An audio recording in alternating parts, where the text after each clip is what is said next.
I'm guessing you're here for the self-care tutorial.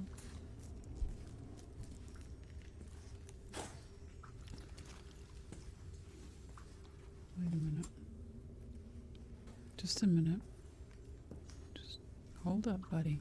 Hold up. I need to do a security check before I can let you in.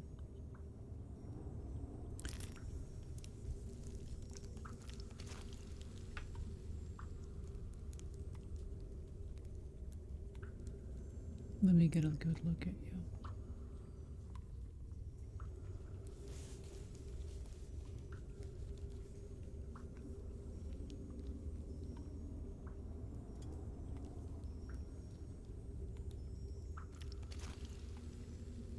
We'll check you out, you precious, privileged one. So healthy, so well fed. Not a single trace of a vitamin or mineral deficiency.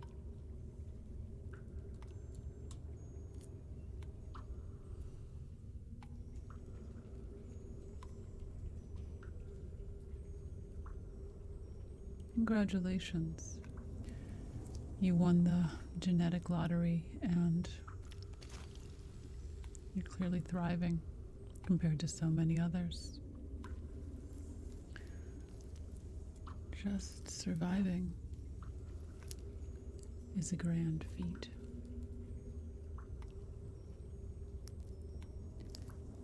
You know how many before you would have killed and did kill just to have what you have? You know, life, billions and billions. But you must be desperate if you trudged all the way down here. All right, now, smile.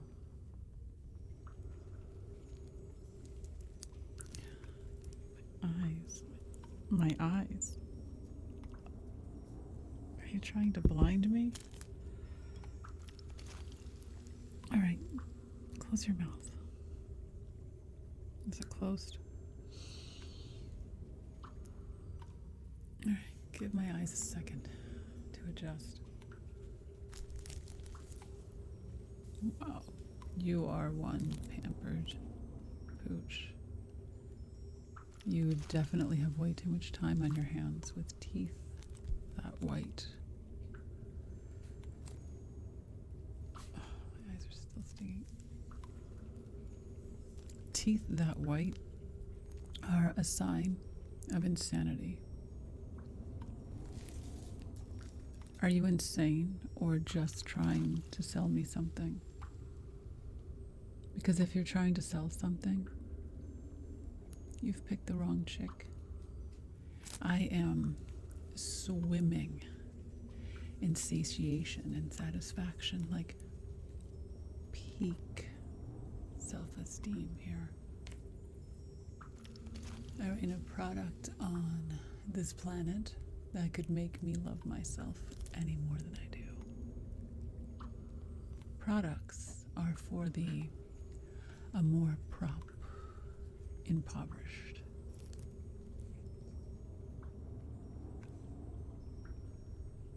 I'm just here for the self-care tutorial.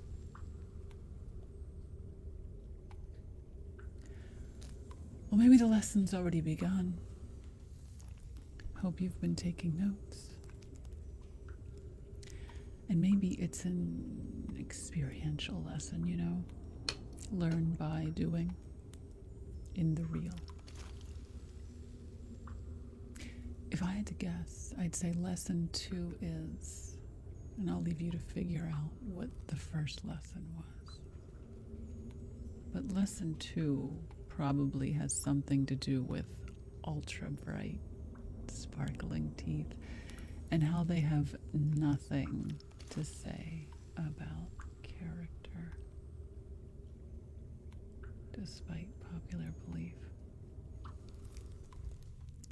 So keep your mouth closed so you don't blind someone. No. Let me feel your hands. Hands, on the other hand, have a lot to say about character. Give me your hands.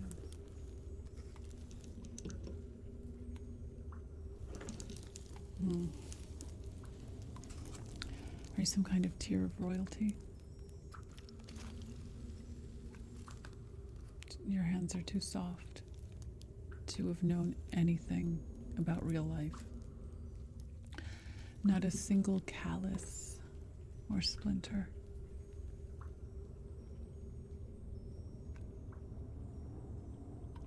You have a good exfoliating, toning and moisturizing regime. Lots of high-end products. I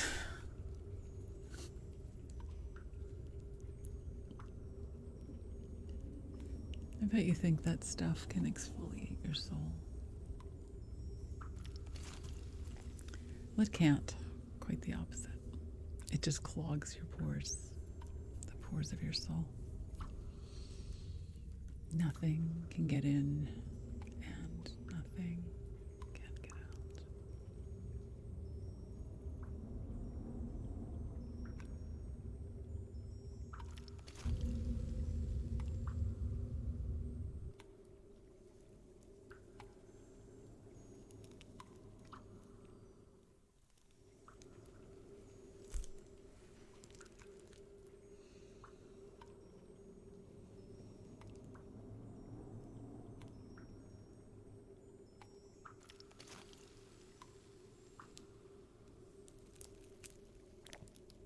You're misguided, but your heart is open.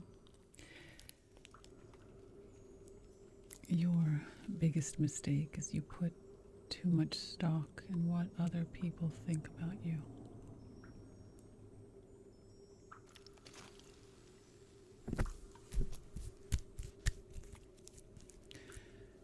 Do you care what I think about you? Don't answer that. It's an irrelevant and rhetorical question. And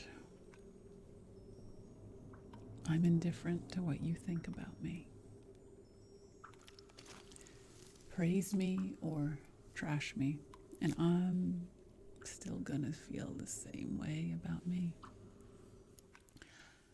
My self-belief is unshakable.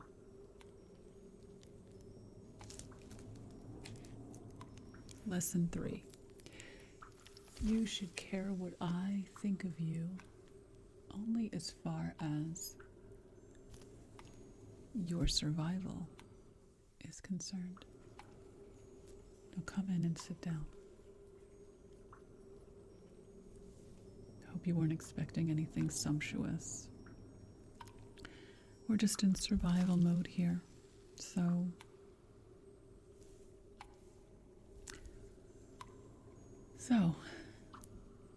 what led you down here anyway? You're looking for Philautia. Is Philautia around? Anyone seen Philautia? Speaking. I'm the one you seek.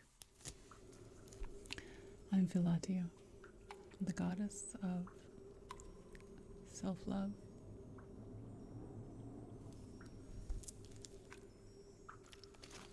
I look nothing like you expected. Of course I don't. You were expecting someone like Aphrodite or Astarte, Bastet or Bas, Ishtar or Venus or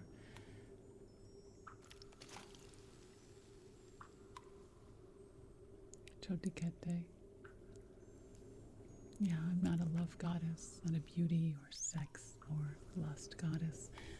There are far too many of them anyway. I look like what I am. I am the goddess non grata of the pantheons, the most marginalized of all the gods and goddesses. I salute you in your bravery in venturing down here. It's not that often that I get company. So just try to find the beauty in my Paleolithic palace here. You know, they're kind of ashamed of me. So I think that's why they keep me locked down in this cave. I guess I'm a little too rough around the edges for their hoity-toity soirees, symposia, and the such. If you knew my origins, where I come from, you'd get it. You'd get me.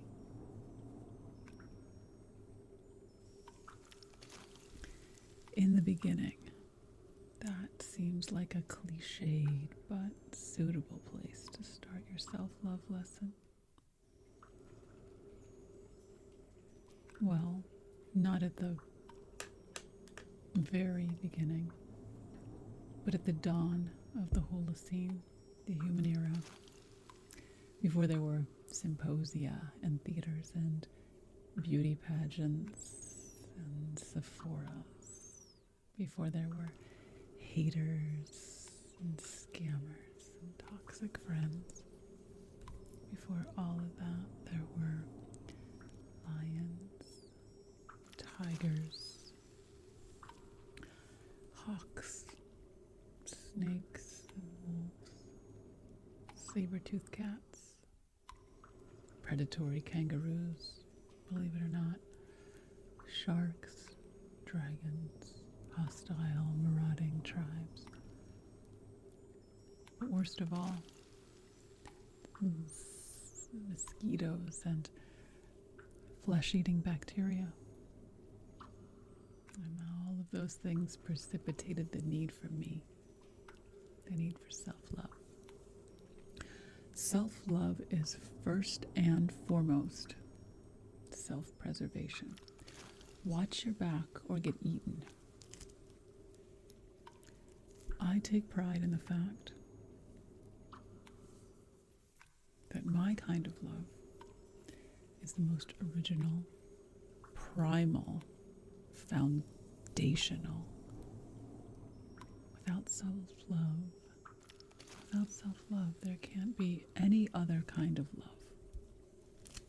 Sure, it may seem less refined, less polished, a little lackluster compared to with Eros, Xenia, Philia, or storage.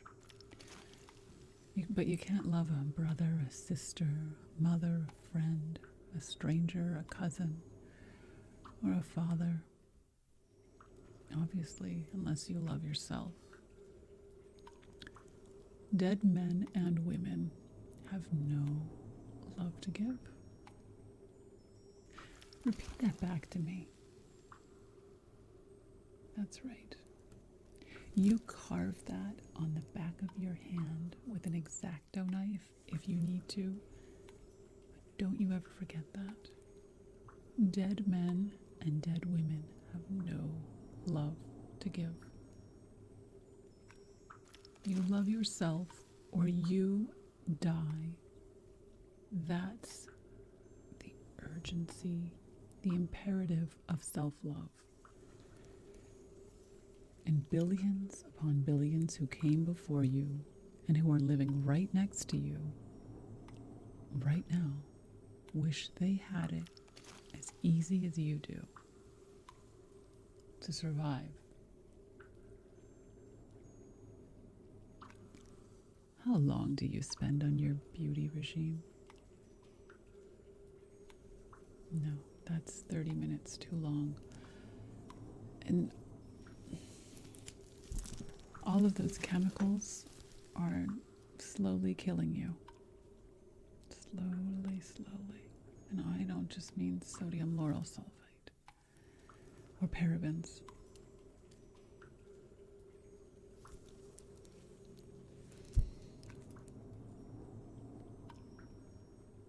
You know, your ancestors wore makeup as camouflage to evade predators.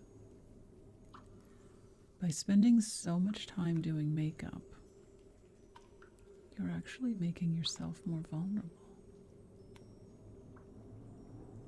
Sure, you're afraid if you don't shave or wax your upper lip or pluck your eyebrows, and if you don't put on a seamlessly blended layer of foundation before leaving the house, that you might get attacked by mean girls or lose your competitive edge in the hunt for a partner. You know it, right? You're so fixated on those imaginary threats, you're leaving yourself defenseless against the real ones.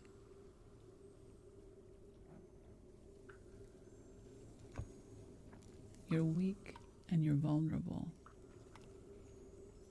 and it's your own fault. Every time you put on that foundation or eyeliner or blusher out of fear, you're injecting yourself with poison. You're actually delivering all of your enemy's venom, your predator's venom, to yourself. You are giving your inner critics all the wrong messages and commands.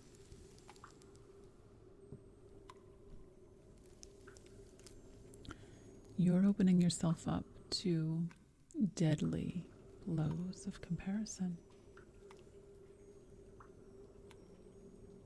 This is your self-care lesson.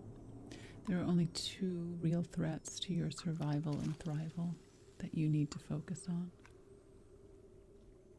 Malfunctions of your inner critics and comparisons with other people.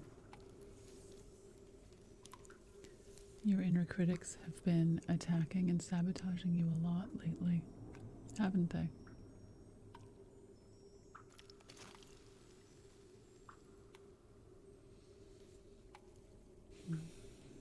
You've been fighting your inner critic with positive affirmations, right?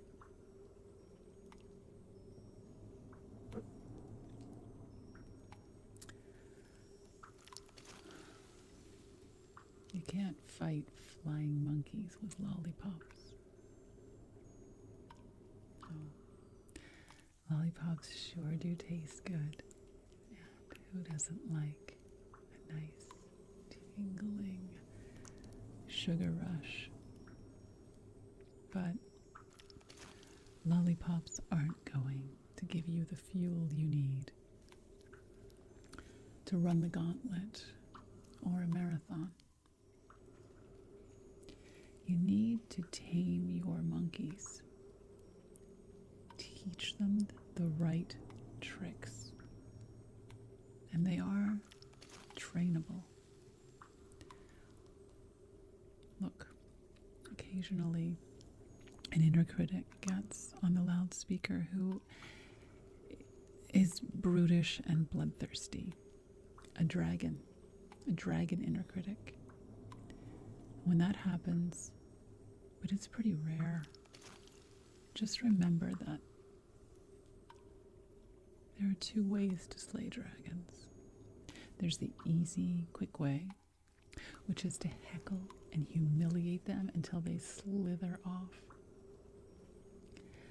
Dragons are just attention-starved, insecure bullies who act tough to compensate for the fact that they're hideous, clumsy, and too big to be cuddly lapdogs, which is what they really want to be. The long route to taming your dragon is to treat them like lapdogs. Reward them, but only for good behavior. Talk to them in baby voices like you do your fur babies. Oh, someone's not getting all the attention. So he's trolling again. His baby needs some cuddles. Like that.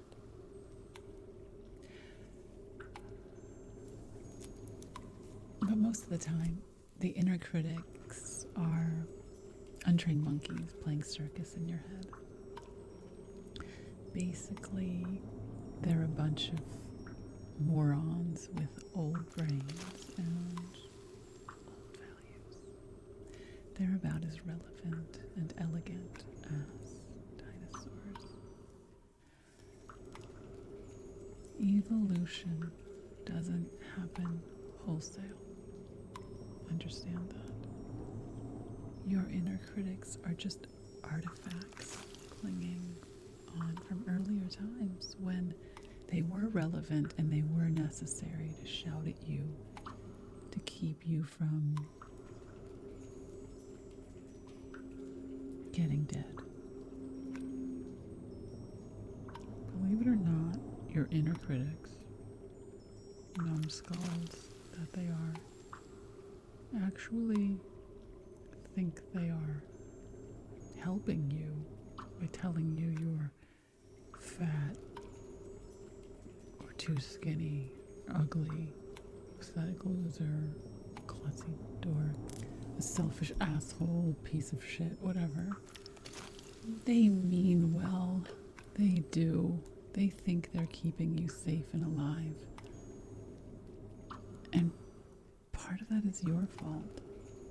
You rewarded some of that very obnoxious, unhelpful behavior.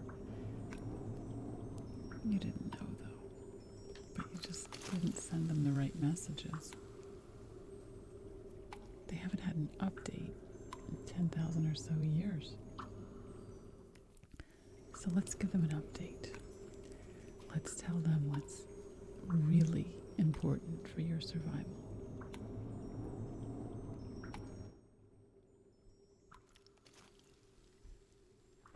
I'll do the talking. They don't know any better. They'll think I'm you. Hey, little monkeys. Oh, I know you're scared. It's okay, sweeties. Calm down. Relax. There's no need to be scared. It's all right. It's okay. There's nothing to be alarmed about. I know. You get scared so easily. You're just trying to protect us. I appreciate your hard work. You've done a great job so far. You really are doing your best. Thank you so much for your vigilance and your diligent warnings. But I promise, everything is okay. You have nothing to worry about. Well, not nothing, but you don't have to worry about lions, tigers, hawks, snakes, wolves, hyenas, saber-toothed cats, predatory kangaroos, sharks, dragons, or hostile marauding tribes anymore. Phew. Isn't that a relief? We're in the 21st century now. It's a playground compared to the Paleolithic age, even Neolithic times. Hell, it's a pleasure palace compared to the Paleolithic, right? We don't have to worry about nasty, pernicious predators anymore. We don't even have to hunt or gather our own food. It just appears in a safe, cozy place where we can go pick it up, or we can have someone bring it to us even. All we have to do is make decisions, and most of them are inconsequential. Kale or cauliflower, hamburgers or shrimp cocktail,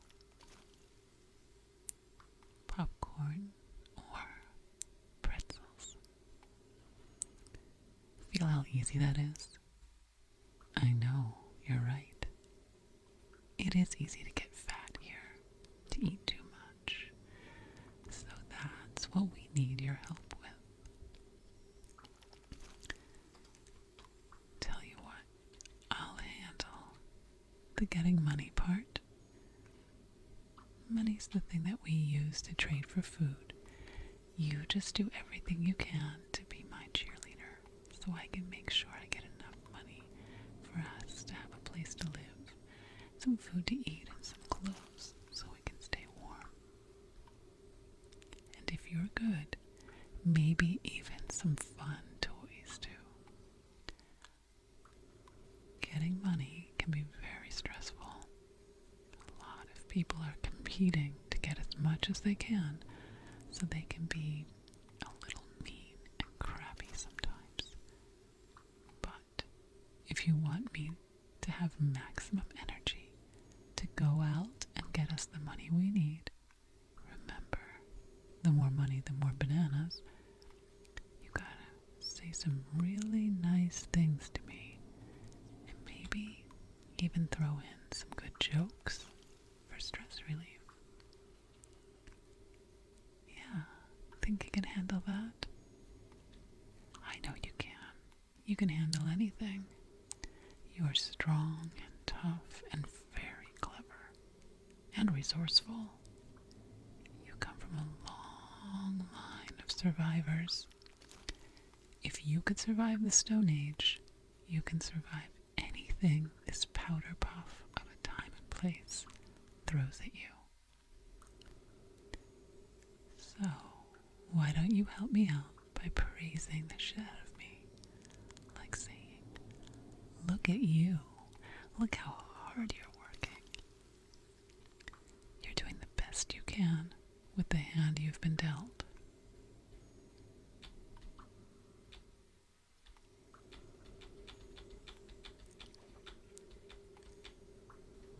If you want to sound some alarms, which I know you enjoy doing, you can send me alerts when I need to wake up for work, or if I'm running late for something that's actually life or death important.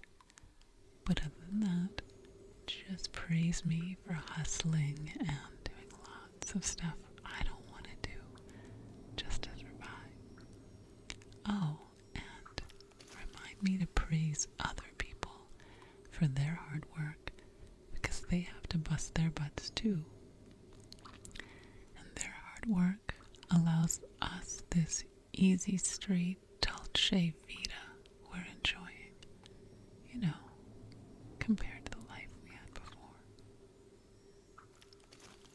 Got all of that so far? To recap, no need to be so hyper-vigilant about potential wild animal attacks. Trust me, total non-issue.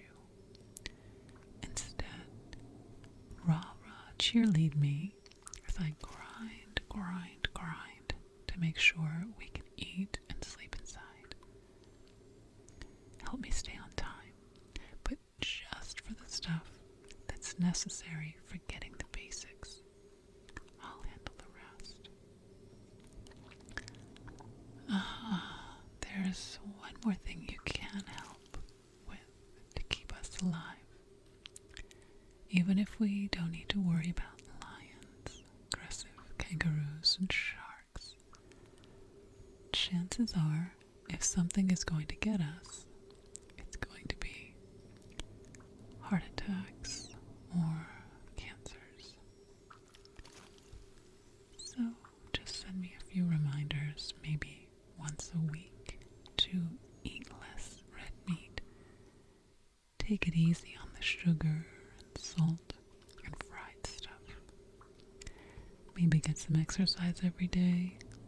Load up on antioxidant-rich fruits and vegetables. Put on sunscreen every time I step outside. And help me find ways to get buzzy, happy without smoking an entire pack of cigarettes or getting totally schnookered every time I'm hanging out with my friends. remind me to wash my hands a lot.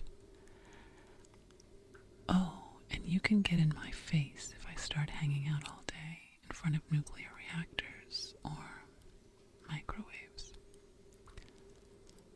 Also, no need to worry about status and popularity, because worrying about any of that is the fast track to a heart attack or cancer.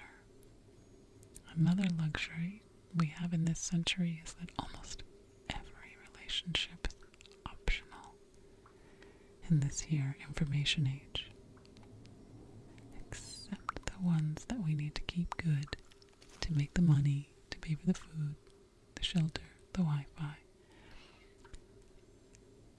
But if we don't like the cut of someone's jib or their vibe, or if we feel threatened or attacked, we can just walk away. Got it? Good. That's it. It's that simple. Not a whole lot more you need to do. Not a whole lot that you need to do in general. So that frees up some time for you to just kick back and relax. Doesn't that sound nice? Of course it does. Now let's get some sleep, so we'll have lots of energy tomorrow to do